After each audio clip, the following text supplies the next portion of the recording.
నమస్తే గురుగారు. మహాదేవ శ్రీమాత్రే నమః. గురుగారు, మీరు ఎప్పుడో చెప్తూ ఉంటారు ప్రతి సమస్యకు పరిష్కారం ఉంటుంది అవును. ప్రశ్న శాస్త్రం ద్వారా అని చెప్తూ ఖచ్చితంగా. ఉంటారు. ముందు ప్రశ్న శాస్త్రం అంటే ఏంటో చెప్పండి. అలాగే కొంతమందికి చాలా మందికి జాతకం ఉండదు. అవును. జాతకం లేకుండా కూడా మన సమస్యలకు పరిష్కారం దొరుకుతుందా, లేకపోతే మనకు కావాల్సింది మనకు వస్తుందా? ఫర్ ఎగ్జాంపుల్, ఉద్యోగం రావట్లేదు, ఎంతో చదువుకున్నాము, ఎంతో కష్టపడి ప్రయత్నిస్తున్నాము, ఉద్యోగం వస్తుందా లేదా తెలుసుకోవాలనే ఆలోచన చాలా ఉంటుంది. అవును. తెలుసుకుందాము అంటే మీలాంటి వాళ్ళ దగ్గరకు వచ్చి జాతకం ఉండదు. అవును. అలాగే పెళ్లి లేట్ అవుతూ ఉంటుంది, ఇంట్లో ప్రెజర్ ఎక్కువ అవుతుంది, బయట ప్రెజర్ ఎక్కువ అవుతుంది, మంచి సంబంధం చేసుకోవాలని ఉంటుంది, ఇల్లు కట్టుకోవాలని ఉంటుంది.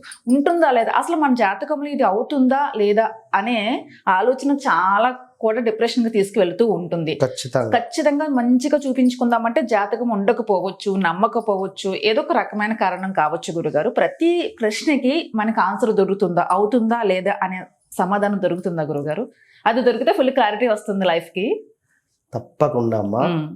ఎప్పుడైనా కూడా ప్రశాంతంగా అమ్మవారి యొక్క సేవ చేస్తూ అమ్మ దయ్యుంటే అన్నీ ఉన్నట్టే అనేటువంటి భావనతో ఉండేటువంటి వారికి అంత మంచి జరుగుతుంది. ఖచ్చితంగా కూడా మీరు అడిగినటువంటి ప్రశ్నాశాస్త్రం, ఇక్కడ నష్టద్రవ్యం ప్రశ్నాశాస్త్రం కావచ్చును, వివాహ ప్రశ్నాశాస్త్రం కావచ్చును, ఆరోగ్యానికి సంబంధించింది నా ఆరోగ్యం బాగుంటుందా అని కానీ, నాకు ఉద్యోగం ఎప్పుడు లభిస్తుంది అని కానీ, నాకు వివాహం ఎప్పుడు జరుగుతుంది అని కానీ, మాకు ఇంట్లో దొంగలు పడి అపహరించినటువంటి ధనము ఎటు వెళ్ళింది, ఎవరు తీసుకువెళ్లారు అనేటువంటి భావన కావచ్చును, మేము ఇల్లు కట్టుకోవాలి అనుకుంటున్నాం, అది నిజం అవుతుందా కాదా అనేటువంటిది కావచ్చును, నేను చేస్తున్నటువంటి పని ఇది సరైనదేనా, ఇందులో నాకు లాభం ఉంటుందా అనేటువంటిది కావచ్చును, నేను ఈ యొక్క వ్యాపారంలో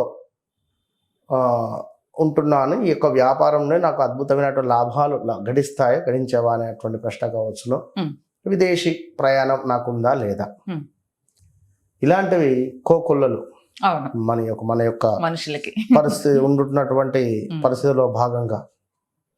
సో నేను ఒకటే చెప్తాను, ఇక్కడ ముఖ్యంగా వారు మన వద్దకు వచ్చినటువంటి యొక్క సందర్భం కావచ్చును, సమయం కావచ్చును. ఇప్పుడు ఉదాహరణకు ఈ వీడియో ఎవరైతే ఎప్పుడైతే చూస్తున్నారో ఆ సమయం కావచ్చును, లేదా మనకు కాల్ చేసినటువంటి సమయం కావచ్చును, ఆ సమయాన్ని బేస్ చేసుకొని ఒక లగ్నం అనేటువంటిది ఏర్పడుతుంది. ఈ లగ్నం ఏర్పడినప్పుడు వారి ప్రశ్న ఏమిటి? ఉదాహరణకు ఉద్యోగం అనుకుందాం. ఉదాహరణకు ఉద్యోగం అనుకుంటే మనకు లగ్నము సుమారుగా కూడా మేష లగ్నమో, వృషభ లగ్నమో, తులా లగ్నమో, వృచ్చిక లగ్నమో, అది ఏదైనా పడింది, మన లగ్నం పడింది. సో మనం ఇక్కడ 7వ భావము 10వ భావము 2 భావాలు చూడాలి. తను మనకు కాల్ చేసినటువంటి క్షణానికి ఏ లగ్నం పడింది, 7వ భావంలో 10వ భావంలో ఎవరున్నారు, పాపగ్రహాలు ఉన్నాయా, పుణ్యగ్రహాలు ఉన్నాయా. సో మనకు మేషం నుండి ఇక్కడ మీనం వరకు కూడా తత్వాలు ఉంటుంది. ఇప్పుడు మేషరాశికి అగ్నితత్వం, వృషభ రాశికి వచ్చేసి మనకు భూతత్వం, వాయుతత్వం, తర్వాత జలతత్వం, ఈ యొక్క బుధుడు వచ్చేసి వాయుతత్వం, ఈ యొక్క కర్కాటకం వచ్చేసి జలతత్వం. ఇలా మరలా ఇక్కడ సింహానికి వచ్చేసి ఫైర్ బ్రాండ్, అదే ఏది అగ్నితత్వం.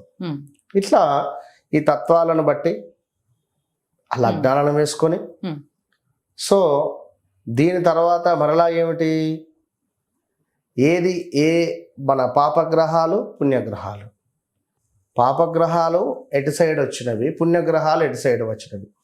సో మనకు ఈ యొక్క ప్రశ్నాశాస్త్రంలో 7వ భావము 10వ భావము పుణ్యగ్రహాల పాపగ్రహాల. సో అసలు 7, 10 ఏ గ్రహాలు లేవా? ఒకవేళ వీటిపై ఏమైనా శుభగ్రహాల దృష్టి ఉందా? ఇది సబ్జెక్ట్ ఇదంతా ఇక, ఎందుకంటే ఇది సముద్రం. సో దీన్ని బేస్ చేసుకొని ఉద్యోగం ఎన్ని రోజులలో వస్తుంది చెప్పేయవచ్చు. ఇక రెండవది, సుమారుగా మనకు ఈ యొక్క నేను చేస్తున్నటువంటి పని బాగుంటుందా బాగుండదా, నేను ఒక వ్యాపారంలో ఉన్నాను, అది బాగుంటుందా బాగుండదా అనేటువంటి దాంట్లో మనము 3, 7, 8, 11 ఇన్ని భావాలు చూడాలి. ఇన్ని భావాల అధిపతులు ఎక్కడున్నాయి, ఇవి ఏ నక్షత్రంలో ఉన్నాయి, ఎన్ని డిగ్రీస్లో ఉన్నాయి, ఇలా చూసుకొని ఓకే ప్రొసీడ్, లేదా వేరే ఏమైనా బిజినెస్ చేంజ్ చేసుకోండి, బాగాలేదు. ఓకే. ఇలాంటివి చాలా ఉన్నవి. సబ్జెక్ట్ ఉండేటువంటి వారి వద్దకు వెళితే 100% రిజల్ట్ దొరుకుతుంది. ఇక్కడ మనకు ముఖ్యంగా కూడా పోయిన వస్తువులు, ఇప్పుడు ఏమిటి అంటే ఒక పశువు తప్పిపోయింది అనుకుందాం, మనిషి తప్పిపోయాడు అనుకుందాం, లేదా వస్తువులైనా అనుకుందాం. ఇప్పుడు మేషము, లగ్నం మేషం పడింది ఉదాహరణకు, ఇది మనకు తూర్పు సైడ్గా కూడా మనకు సూచిస్తుంది. సో తూర్పు సైడ్గా ఉండేటువంటి వారు, ఇక మనకు వృషభము దక్షిణం సైడ్గా చెప్పుకునేటువంటిది. ఇలా లగ్నాలను బట్టి నేను చెప్పేది జస్ట్ 1% ఇది. 100% అంటే ఆ వ్యక్తి అంటే ఆ యొక్క మనిషి ఎవరైతే ఉన్నారో పుచ్చకుడు అంటారు వారిని. అంటే ఎవరైతే మనల్ని ప్రశ్న అడుగుతున్నారో వారి యొక్క మాటా విధానం, వారి యొక్క ముఖము, వారి యొక్క ముక్కు కావచ్చును, వారి యొక్క కనుబొమ్మలు కావచ్చును, చూసిన తర్వాత చెవులు కావచ్చును, ఇవి చూసి ఆ ప్రశ్న అనేటువంటిది మనం ఐడెంటిఫై చేసుకొని రాసుకోవాలి.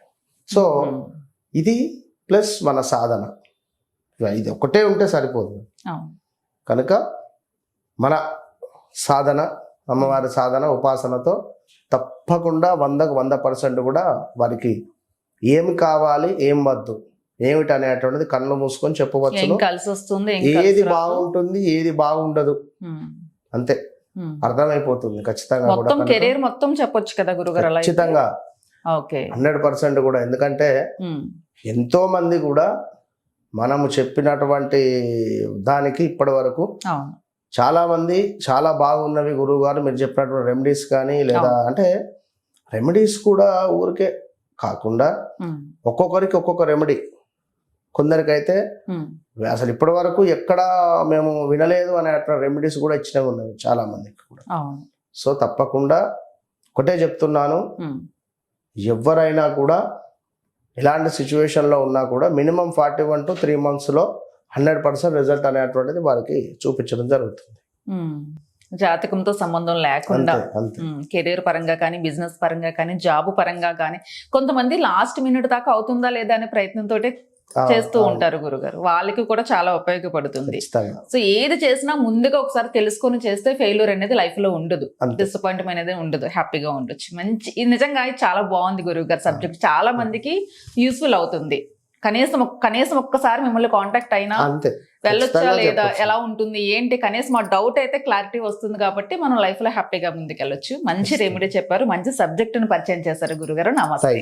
మహాదేవ.